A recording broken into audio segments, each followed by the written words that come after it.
Çın süylöөнүн пайдасы. Bismillahirrahmanirrahim. Sulayman пайгамбарда алейхиссалам 60 аялы бар эле. Кейбир кабарларда андан да көп аялы бар эле деп айтылат. Bir күнү Sulayman алейхиссалам ойлоду. Эгер ар бир аялым бирден бала төрөп беришсе, өз үй бүлөм менен эле бир чоң жамаат болот экенмин. Bir аялы bir бала төрөдү. Ал да болсо жарым адам эле. Bir колу бар эле, bir буту бар эле, bir көзү бар эле. Аны көргөн Сулайман пайгамбар өтө кайгырып капа болду. Вазири Осиф кеңеш берди. Мен жана сиз жана күң аялыңыз бир жерге олтурайлы. Анан ар бирибиз жүрөгүбүздөгү оюбузду жашырбай чындыгын айталы. Мүмкүн чындыктын урматынан Аллах Таала балаңыздын мүчөлөрүн толуктап береттир. Сулайман алейхиссалам айтты. Мен батыштан чыгышка чейин падыша болсом деле, келген адамдын колунда белек болосун жактырам деди. Осиф айтты.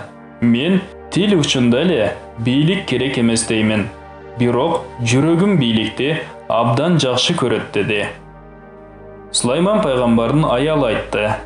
О Сулайман, мага күйөөм кедей болсо да, жаш болуп, белинде күчү болгону жакшыраак. Падыша болуп, картайып бели күчсүз болгондон көрө.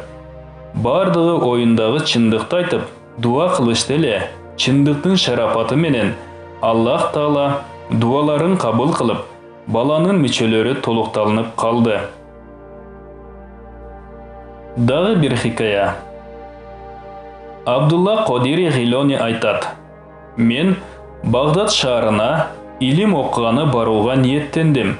Апам 40 алтын берип, такыр жалган сөз сүйлөбө деп осият кылды.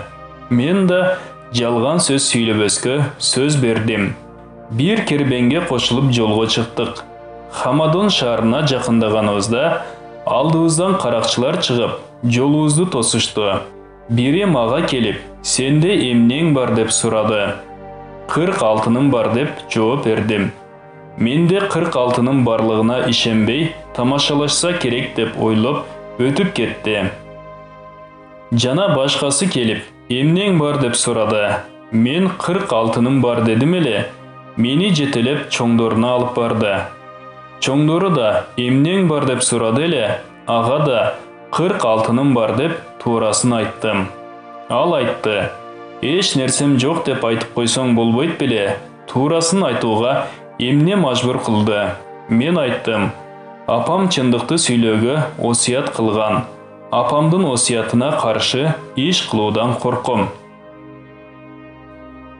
Каракчылардын чоңу кыйкырып, эсинен кетип жыгылып түштү. Bir аз убакыттан кийин эсине келип айтты. Сен апаңдын осиятына каршы иш кылуудан коркуп, өзүңө зыян болсо да чындыкты айтуудасың. Мен болсо нечен жылдардан бери Аллахтын өкмүнө каршы болуп, каракчылык кылуудамын. Андай коркууга мен тийиштүүмүн деп, кербенден алган нерселердин бардыгын кайтарып берип, тооба кылып, Абдул Кодирди ээрчип, илим алууга жөнөдү. Аны көргөн калган каракчылар, ушул күнгө чейин биздин башчыбыз элеңиз, дагы да болсо сиз биздин башчыбызсыз дешип, барды тооба кылышып, илим окуганы жөнөштү. Ушулардын бардыгы чындыкты айтуунун берекесинен болду. Бул баян шарият жана тарикаттан терилген берметтер китебинен алынды. Урматтуу мусулман бир туугандар, биздин Ихром медиа каналыбызга катталыңыздар.